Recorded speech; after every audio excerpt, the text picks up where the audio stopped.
So a few warnings about this, because I also prepared some Latin quotes, which I'm not going to read, but you are welcome to skim through them whilst I'm describing what is in them.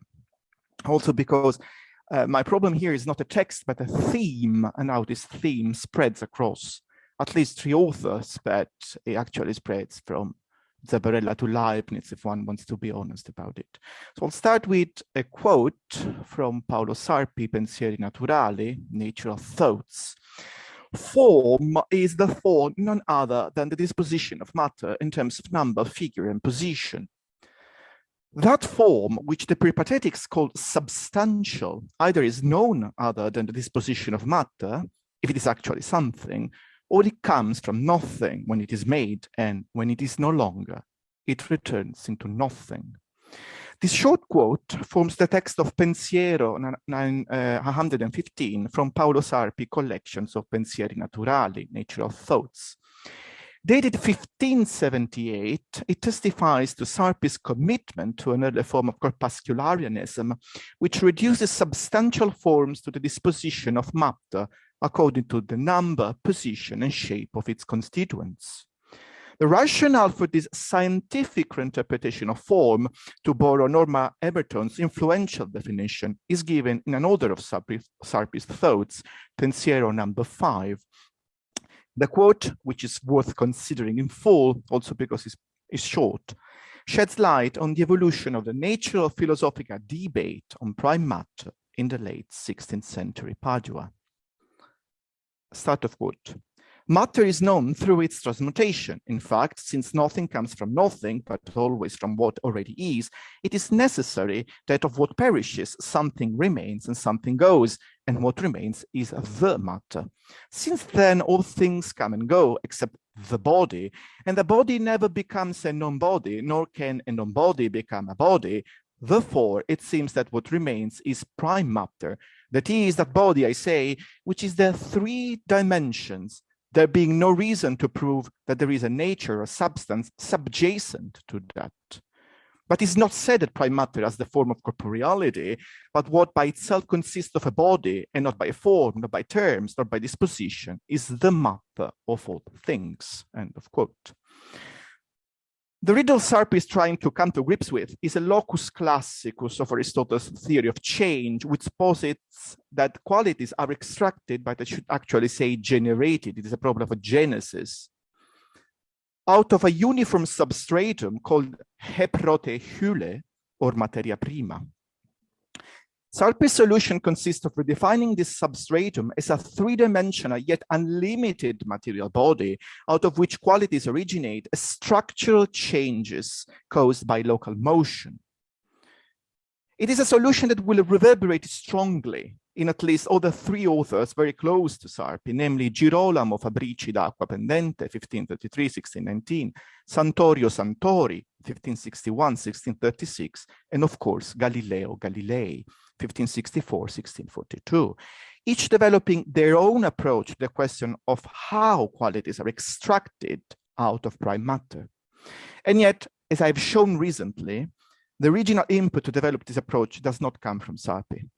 It comes from Jacopo Zabarella, 1533-1589, who taught at Padua during Sarpi's and Santorio's formative years.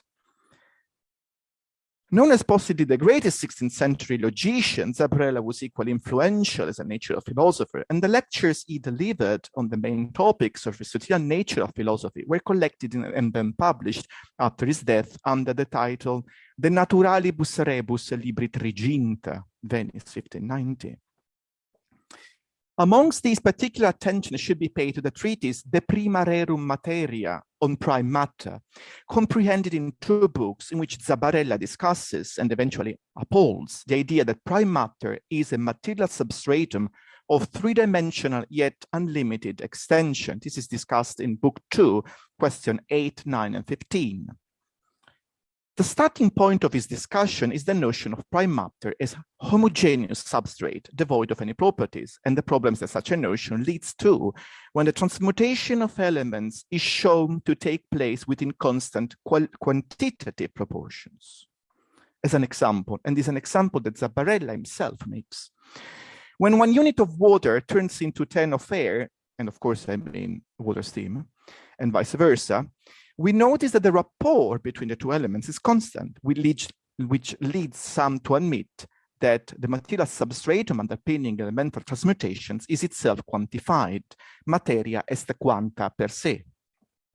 However, admitting that prime matter is originally quantified implies that it can be located spatially, leading to a form of atomism that is incompatible with the very postulate of prime matter.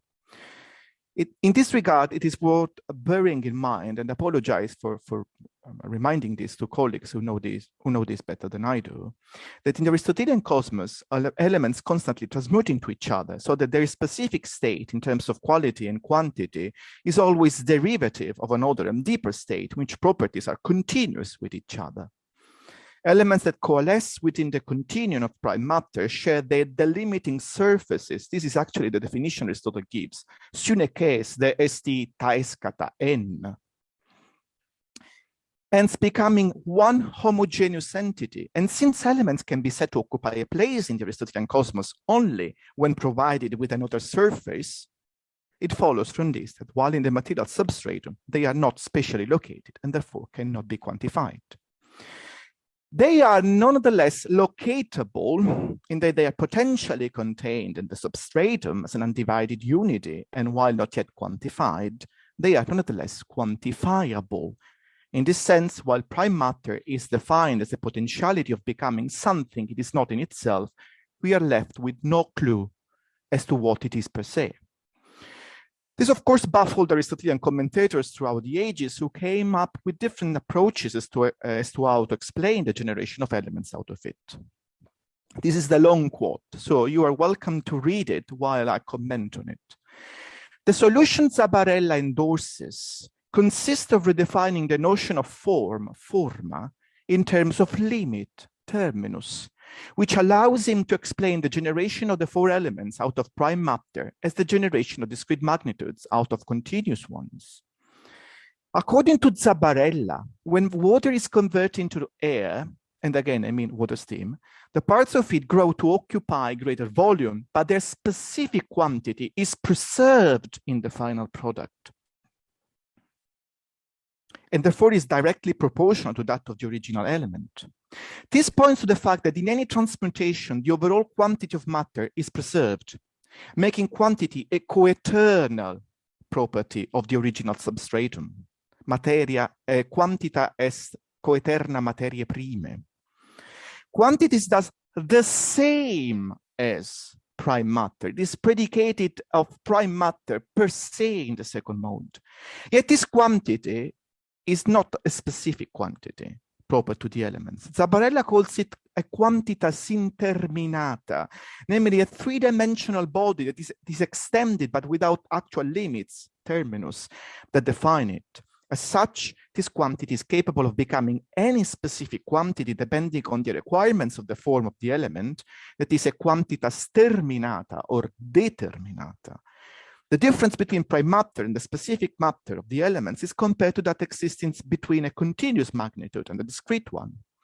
For instance, a line is a continuous magnitude in that being composed of infinite points, it can always be further divided into smaller and smaller lines, while a sphere is spatially located by virtue of its outer surface, and when divided, simply ceases to be what it was, reverting to its elemental constituents. The reference Zabbarella provides to substantiate his solution are to Averroes and Philoponus, and I'm convinced that it was chiefly through his intermediation that Sarpi, Acquapendente, Santorio, and Galileo came to embed specific aspects of this author's interpretation of prime matter. It is equally important to highlight that the problem Zabbarella is discussing was not new, for it had a long development since at least the 14th century under the title of Quaestio de Dimensionibus Indeterminatis or Interminatis, and was part and parcel of the standard theory of change from Bradwardine onwards. And we find it in Francesco Buonamici, De Motu Libri Decem, Florence 1591, and of course in Galileo's Juvenilia. As a distinct late scholastic development of Aristotle's physics, its relevance consists chiefly in reframing Aristotle's dynamics as a rapport between magnitudes, whereby a continuous magnitude is actualized into a discrete one. Accordingly, the role of the substantial form is no longer, and not only that of shaping the shapeless substratum or that of informing the formless matter, but is now that of dividing an undivided unity. By locating the continuum of matter into units that can be counted. From this viewpoint, it is clear that if the substantial form still plays an important role in the emergence of qualities, this role becomes a very limited one. In what follows, I will try to expound on what his role specifically is. Before doing that, however, I will try to clarify why the debate on indefinite dimensions, which, as we've seen, starts in the 14th century, but becomes a debated topic in the 16th, became so important at the turn of the century, and what role it played in medicine specifically. One reason why the debate became suddenly so important is that it seemed to make sense of several issues with which natural philosophers and physicians were then grappling. The 16th century was an intensely experimental epoch, and nowhere more so than in Venice, where a thriving economy and a dynamic society attracted philosophers' attention to how substances, spices or glass, could be mixed and transformed so as to create vital remedies and precious commodities. In medicine, the body started being seen as an aggregate of parts. Limbs yielded to pieces, and the most important question physicians, certainly not Fernel, but Acquapendente, Vesalius, Santorio, and others, asked about it was not how it mirrored the divine wisdom, but how parts work together in order to generate life. In this setting, the possibility of looking at matter as a continuous magnitude that is then discretized opened up the opportunity of also looking at material transformations from an experimental angle. This meant conceiving the emergence of new properties spatially as the changing position of little bodies, corpuscula. In medicine, this approach suggested a new way to explain how nature shaped the body out of elements and humors, a body which could now be conceived as an interlocked series of parts, with the simplest containing the more complex, whereby the latter were generated out of the former by separation, or as I would say, by confinement. Much like the knife of the anatomist performing a dissection from the anatomy table. It is in fact in the very field of anatomy that, dating approximately to the same period of Sarpi's collection of pensieri naturali, we find that properties such as situs, figura, numerus, position, figure, and number could be used to make sense of the interlocked order of the bodily parts. The page you see is the page of the Methodus Anatomica discovered by Michael Stolberg that I studied and proposed recently to the scholarly community, and is an interesting Methodus, not only because in itself sheds light on Acquapendente's approach to medicine, but because it contains some hints and important insights into this question of indefinite dimensions. So the first to adopt these geometrical features, as it were, situs figura numerus, was Girolamo Fabrici da Acquapendente. In the now rediscovered Methodus Anatomica, a series of lecture notes collected by one of his German pupils in Padua. Acquapendente borrows from the debate on indefinite dimensions to frame his approach to the question of how complex parts in the body, such as organs and apparatuses, are generated out of simple ones like humors and flesh. The latter are called partes similares, as Elizabeth reminded us, or homogenea, the former partes dissimilares, organica, that is instrumental or non-homogeneous parts. Again, this is the quote in Latin. You're welcome to read it, but I will summarize it. We can then come back to it analytically if you have any specific questions. An important aspect that helps Acquapendente to differentiate between homogeneous and non-homogeneous parts is shape, figura, for it specially confines the homogeneous parts within an outline or delimiting surface, and Acquapendente borrows from Galen the definition of circumscriptio, which basically mirrors the Greek perigraphe. Depending on its complexity, the delimiting surface, the circumscriptio, may provide instrumental parts also with a specific position, situs, within the body, so as to better distinguish them from other instrumental ones and with number, and as in the case of veins and arteries. It is by virtue of these geometrical features that Acquapendente claims that instrumental parts are related to homogeneous ones, as discrete magnitudes are to continuous ones. He comes back to the definition of matter as a quantifiable yet undefined substratum, which he likens to the property of being extended or having a magnitude, magnitudo. As seen in Zabarella, this is a property coeternal to prime matter, so that when the form comes to confine it within the prescribed limits, a determined quantity is generated, cui ad inveniens forma fit quantitas determinata. By determined quantity, Acquapendente means that being molded into a form, the part is now numerically distinct from the original homogeneous substrate. Rather than to Philoponus, he attributes the identity of prime matter and magnitude to Galen himself, for according to him, Galen had defended the view that quantifying something means locating it as a spatially distinct unity, so that, and I quote from Acquapendente, every time matter is spatially located, it is also quantified. Acquapendente goes on to apply this conception to the whole body in an effort to explain how non-homogeneous parts and organs are generated out of simple humors and temperaments. This comes about by confinement. In fact, just as the advent of shape, figura, segregate the infinite number of units potentially contain the prime matter as a continuous to each other, and in so doing extracts out of matter properties such as number, magnitude, and connection, so in the body it marks the passage from homogeneous to non-homogeneous parts. And he says, as you can see in this quote, that there is a question, respondetur omnem partem similarem reditur dissimilarem potissimum et maximum per figuram. Once shaped, non-homogeneous parts become discrete and visible and can be identified by their position, number, connection, and magnitude, so that each part locks into the other according to the order of contained and containing parts, from the simplest to the most complex. As it clearly appears, the role of geometric features such as situs, figura, and numerus is that of differentiating parts that emerge once the forma operates a division into the prime matter, segregating discrete magnitudes out of continuous ones.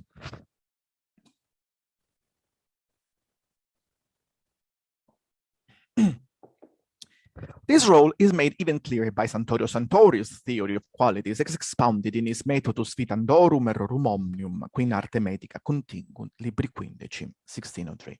This is a long quote. Again, you are welcome to read it, but I'm going to summarize it. Santorio works with two different concepts that ultimately hinge on the same operation carried out by the substantial form on undifferentiated matter. He clarifies that the qualities are extracted out of three-dimensional prime matter by the intervention of the form that defines, definite, provide borders, the undefined substratum. The form operates by confining the continuous three-dimensional prime matter into numerable units, numerus, all the while providing them with an outline, figura, and position, situs. The very act of informing is then simultaneously an act of dividing the undivided prime matter into portions, particulae, or units, corpuscula, generated by following the directions imparted by rational principle, forma. And it's worth noticing here that the very concept of particula results from a procedure of division, at least in medicine, that is akin to the division and composition on the anatomical table, resolutio et compositio. Over the anatomy table, the knife in the hand of the anatomist acts as the form. It divides self-contained unities, limbs, organs, and apparatuses into parts which, depending on the level of analysis pursued, can be reduced further and further to specimens of smaller and smaller dimensions, from partes to particulae down to particulae minime. The borrowing from the standard procedure of anatomical dissection justifies the substantial overlapping between Santori's terminology situs, figura, numerus, and traditional classification in anatomy of ill-composed parts, male compositiones, whose diagrams Santorio himself provides in his Methodus. However, Santorio's version of this classification, as you can see, without conformatio, without magnitudo and with conformatio turned into figura, is simpler than the Galenic one, but was already used by Acquapendente. An important aspect of the way in which Acquapendente and Santorio both appropriate the features of the debate on indefinite dimensions lies in the role that they ascribe to the agent that confines the unities of matter out of the continuous substratum. For while Acquapendente makes recourse to nature's plastic force, effusis et diaplatusa, Santorio's approach takes an interesting turn, rendering the material agent material as instantiated by a vortex, motus aliquod velocissimus. This vortex modifies the relative density of matter, again in terms of position, shape, and number, thus generating an interlocking series of changes that are causally linked to each other in a clock-like mechanism, which therefore minimizes the role of the form in the generation of qualities even further. In such a clock-like mechanism, in fact, complex qualities follow from the simple ones necessarily, without the form having to partake in the process except at the beginning. And now some outlines for a conclusion, which is going to be a short one, but a very metaphysical one. This early mechanistic and corpuscular approach, which to us may resemble closely Descartes' theory of subtle matter and vortexes, in that it anticipates the latter by at least 30 years, is ultimately committed to the very metaphysical postulate to which all corpuscularians, unlike atomists, so do not confound the two, do not mix the two, are committed. Namely, that the world is knowable because it is informed by a rational agent, which turns a potential being into an actual one by making apparent features that were previously latent. As the opposite states of continuous and discrete, quantifiable and quantified, are brought about by actualizing an inner potential, a rational agent addresses the metaphysical question, why is there motion rather than stasis? Which in turn depends on the most fundamental of all metaphysical questions, why is there something rather than nothing? So let us make no mistake, for the mechanical and corpuscular models of Santorio and Descartes, but I think that the same would probably be true for people like Boyle and Leibniz, are committed to the very argument used by Aristotle against atomists and Democritus in particular. An atomistic model of the universe fails to explain why there is motion, merely assuming that there is motion. So when you, to make it clear, when you have passages between quantity and quantity, you do not need basically a rational agent, but you need a rational agent to intervene in reality and to switch from the potential to the actual being. When one magnitude is continuous or indefinite and the other is definite or terminata, then you need a rational agent that actualizes the potential. So I would like to conclude this paper with a suggestion to consider this old metaphysical problem. Why is there motion at all? As the ultimate benchmark of the different corpuscular enterprises of the early modern period. Seen in this light and in the light of this metaphysical framework, rather than as a part of a new scientific paradigm. Not only the late scholastic problem of the extension of prime matter and the emergence of discrete properties out of it, but also a good deal of early modern matter theory can be better understood. Thank you.